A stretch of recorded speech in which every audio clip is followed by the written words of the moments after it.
ইসলামের পাঁচটি স্তম্ভের ভেতরে হজের স্থান চতুর্থ। কালিমা, নামাজ, রোজা, এরপরে হচ্ছে হজ। এই চতুর্থতম স্তম্ভটির কথা আল্লাহ পাক রব্বুল আলামিন কোরআনে কারীমের অসংখ্য জায়গায় উল্লেখ করেছেন, আলোচনা করেছেন।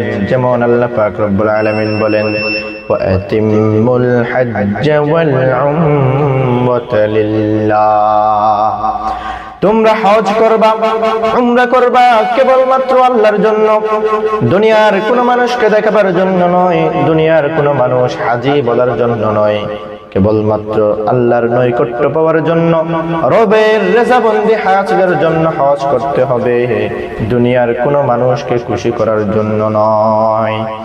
এই হজের তাৎপর্য, গুরুত্ব এবং ফজিলত সম্পর্কে রাসূলুল্লাহ সাল্লাল্লাহু আলাইহি ওয়াসাল্লাম অসংখ্য হাদিসে আলোচনা করেছেন। সহিহ বুখারীর 1521 নম্বর হাদিসে আল্লাহর হাবিব সাল্লাল্লাহু আলাইহি ওয়াসাল্লাম বলেন, মান হাজ্জা লিল্লাহি ফালাম